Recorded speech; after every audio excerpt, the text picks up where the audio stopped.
Hi everyone! Oh my God! Long time no see. Oh, how are you? Kamusta po kayo? Ayan, Diyos ko, ang tagal-tagal ko na naman nakagawa ng video for today, this video. Oh my God, nakakaloka. I think it's 7 or 8 months ago. Ang huli ko pang nagawang video. Ay, Diyos ko, I'm sorry, pero talagang busy ako. Ang dami ko talagang ginagawa. Hindi ko alam kung anong uunahin. Kung minsan gagawa ako ng video, ang dami ko kayang product na nagamit na nasayang lang, na hindi ko na-review. Pero itong product na to, i-review ko sa inyo. Pero sorry again, thank you so much as still kayo magsawa na manood at maghintay sa akin kung kailan ako mag-upload. Well, huwag ka tayo magpaligoy-ligoy pa, idiretso natin ang labanan. Kaya if you're new around here, please don't forget to subscribe and hit notification bell para update po kayo sa aking mga video darating. Well, meron akong isang product na ipapakita sa inyo. Pero kung maraming gumagamit ito at hindi ko lang alam kung mabenta to dyan. Kasi ito parang hindi naman to masyadong matunog. Hindi ko lang alam pero this product is very good.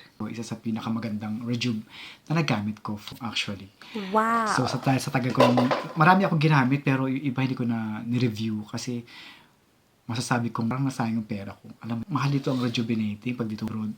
Wala sa Pilipinas, mabibili mo ng 300, 400, pinakamura na ata yung 500. Pero dito dahil 1.5, Diyos ko, ewan ko na lang. 1.5, may 1.8, minsan may 2,000 pa, kasama yung mga shipping fee. So, talagang expensive. So, i-review ko sa inyo itong product na to. At ito po ay isang The Queen Rejuvenating Set. Okay? This is the packaging. Ayan. So, ayan. Kung makikita yung sa loob, hindi, bawas na siya, no? Actually, ubos na. Pipigain na lang natin mamaya. Pakita ko sa inyo. Isa sa mga effective na product na nagamit ko. At hindi ka talaga mabibigo. Okay, for me, kung sa mga taong magka-try nito, ihanda nyo yung mga balat nito. Medyo strong siya. Okay, medyo strong yung product na to. Okay, I will show you. Wala po yung sabon, kasi yung sabon, totally, nagamit ko na, as in, tunaw na. Wala na po yung sabon, nagpaalam na, naubos ko na. Sa mukha ko lang siya ginamit, pero, ayun, ang bilis maubos, kasi nga, ginagamit ko araw-araw. Well, nagamit ko yun ng matagal. So, ubos na po yung sabon. Nag-move una tayo dun. Yung sabon niya, isa siyang Kojic. Ganun din yung mga Kojic na ordinary na ginagamit natin sa ibang rejuvenating set na pare-parehas lang naman sila halos lahat. Siyempre, bilang isang user, halos alam ko kung anong itsura, amoy, or yung product niya kung gaano ka-effective. So, pare-parehas yung nagamit kong mga sabon na rejuvenating. Pare-parehas sila ng effective, nakakaputi, nakakalis ng mga acne. So, awan ng Diyos, hindi naman ako tinutubuan ng tigyawat ang kati ng mata ko. Sarap. Ayan. So, medyo pasapa yung buhok ko kasi kaliligo ko lang. So, habi ko nga. Pero naglagay ako ng kilay at saka ng lipstick. Siyempre, kailangan mukha tayong ang kate ng presentable para hindi naman tayo mukhang maputla sa camera. Okay. So, the first one is candidate number 1. So, this one. Kaya kung naririnig nyo, wala nang laman. Ubos na. Okay. This is the step rejuvenating toner, deep cleaning, eliminate pimples. Okay, this is one of the best toner na nagamit ko sa mga rejuvenating set. Wow. Isa to, mula na nagamit ko to hanggang sa maubos, hanggang sa mawala, nagbabalat pa rin talaga siya. As in, habang ginagamit mo, lalo siya nagbabalat. Diyos ko, dahil halos maubos. So, sabi ko, ba't ganun yung ibang rejuvenating set na ginagamit ko? Pag ginagamit ko sila, umihinto na yung pagbabalat sa 2 to 3 weeks. Hinto na. Ito dahil ko sa isang buwan, almost higit pa sa isang buwan, nagbabalat pa rin siya. Okay? Ito, ubos na siya. Pipigain na lang natin. Wala naman akong nilagay sa aking mukha, kundi kilay lang tsaka lipstick. So, ito, wala na po siyang laman. Ayan. Ayan, patak-patak na lang. Wala na. Ayan. Kaya, kung tatanungin niyo ako, kung gaano siya ka-strong, is i-rate mo siya ng 1 to 10. 1 to 10. Tenday. Isa sa mga strong na nagamit ko. Hindi siya ganun ka-dark yung pagka-ano niya. Di ba yung iba, mapapansin nyo, super dark yellow, yung parang kulay tsaa na. Ito hindi siya tsaa, para lang siyang may yellowish ba yung tawag doon, yellowish. Pero kasi, mostly kasi sa akin, definition ko, pag dark yellow or like tsaa ang kulay, is very strong. Pero hindi. May mga nagamit akong very strong yung kulay. Like yung parang tsaa. Pero hindi siya strong, hindi siya nakakabalat, parang wala lang. Ito, hindi mo siya mapapansin is parang napakalit ng yellow niya. Yan. At focus. Parang light lang yung yellow niya. Pero dahil super balatsina. Ayan. At tapos, i-recommend ko to sa mga taong super kapalang balat. Alam mo yun, yung mga, I think para to, kayang-kaya to na maalis, medyo mag-light dito yung mga mayroong melasma. At saka yung mga, may mga pimples. Ay, bongga to die. For me kasi napansin ko sa project nito, ginagamot yung, gaalisin yung mga dry skin mo, yung mga pekas mo, tigyawat mo. Ang tapang niya, as in, ang tapang nito. Halos kamot ka ko nga itong ihinto kasi sobrang hapdi. Pero yung hindi ko siya, tinuloy-tuloy ko lang siya. Ay, Diyos ko, ang ganda ng resulta. Para na siyang queen. O hindi ito sponsor this is my own money. Dito sponsor. Binili ko po ito sa, actually in-order ko ito sa Pilipinas. Yun ang Diyos, mahal ang shipping. Yung talagang gagastos ka. Kaya kung tatanungin mo kung, ay Diyos ko, gusto ko itong product na to. Ayan. Yan, pinahid natin dyan. So, ingat-ingat po kayo ha. Itong product na po ito is very, very strong. Hindi siya strong. Very, very strong. Mahapde as in. Gusto ko siya. At advice ko lang sa inyo ha. Kung magagamit po kayo nito, huwag kayong magbibilad masyado sa araw. Diyos ko dahil, wag. Especially ngayon, is summer sa Pilipinas, huwag kayong masyadong gagamit ng mahilig kayong magpa-araw, wag.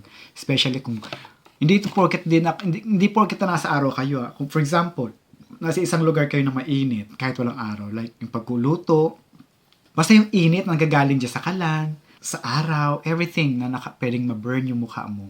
Tapos the same time gumagamit ka nito, ay Diyos ko dahil, wag na wag. Okay, kung gagamit ka man yan, I think it's better na sa gabi, yung matutulog ka na, papahinga ka na, okay? So, ayun ang gagamitin nyo. Ayan, so, madali siyang matuyo. Okay, let's move on tayo sa next product. This is a sunblock. SPF sunblock.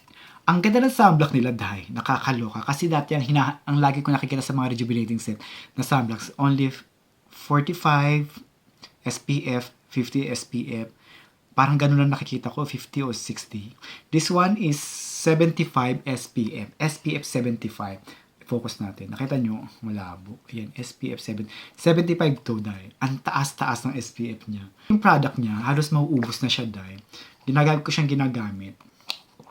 Actually, kahit wala ditong araw, at may araw man, ginagamit ko siya. Ayan. Ay, wala na. At itong product na po ito is yung kanyang container. Itong kanyang container is quite deep, medyo malalim. Tapos malalim siya. Yung iba kasing product, malalim pero ang konti ng laman. Ito naman, malalim pero puno. Okay, puno siya, hindi siya tinipid. Okay. Ayan siya. SPF 75 po siya. Okay, so maglagay tayo. Dahil ako ay lalabas, so ipahid natin siya for today's video. 75 SPF siya. Okay. Ayan. At wala po siyang amoy. Madali siyang i-blend, walang lagkit, walang... Tsaka pag pinahid mo siya, soft, makinis. Para kang gumamit ng prime. Alam mo yung prime sa makeup, na bago ka mag-apply ng makeup. So, ito pag pinahid mo siya, natuyo agad. Ang ganda nito, tapos pwede ka maglagay ng foundation na straight away. Ang ganda. O, tuyo na siya agad. Para siyang primer na bago ka mag-apply ng foundation. So, minsan ginagawa ko siyang primer. Sabi ko, parang primer lang to, pero bongga dahil. Madali siya matuyo, magdagdag po ako. Ayan, hanggang sa liig. Ayan o. Ano na siya, makinis. Kung mapansin nyo, makinis na siya. Wow! Sobrang liit lang siya, hindi ko lang siya mabasa. What? Okay, pasensya na kayo. Kaya kung bibili na lang kayo niyan, is tandaan nyo na lang to. Yung box na yan. Okay? So, ayan yung kanyang product na, ito yung kanyang sunblock. I like the sunblock. Talagang bongga yung sunblock niya dahil SPF 75. Dati, at least 60 SPF sa Pilipinas, di ba ngayon? Ngayon, may makita kayo mas mataas pa dahil gamitin niyo yun kasi sobrang init sa Pinas. Ayun, tuyo na siya.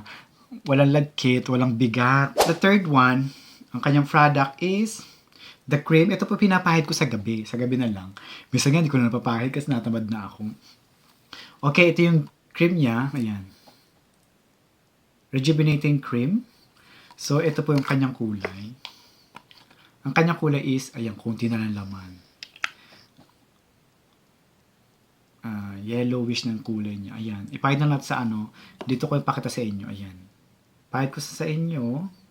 At actually, kung ipapahid mo to ngayon dahil summer sa Pilipinas, syempre medyo malagkit, di ba? So, mas maganda kung advisable. Hindi man sinasabi ko pang mayaman, ano. Kung meron kang malamig na lugar or may aircon ka, ay panalo. Kasi medyo, ano siya, sticky pag summer. Pag summer talagang maglalagkit, magbe-melt ka. Nakakairita. Tapos yung mga buhok mo magdidikit-dikit sa mukha mo. Ayan, oh. Yan, madali siyang matuyo dito. Ayan, nag-dry na siya. Kasi medyo malamig. So, but sa Pilipinas hindi ko lang alam kasi yung weather. Kasi minsan sa mga product na ginagamit natin, kahit na oil-based o water-based, pero pag mainit kasi or yung depends sa weather. So this is the whole product. Actually, ubos na po ito. Piniga ko na sa inyo. Nakitang-kita nyo naman. So, kung tatanungin nyo ako, kung gagamit ba ako nito uli, yes, gagamit po ako nito uli. Kasi gusto ko yung product, very effective, at nakakaganda ng mukha.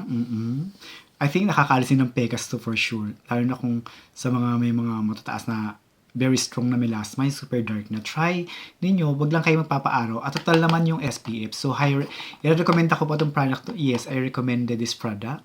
Hindi ko alam kung magkano sa Pilipinas ito, pero try nyo.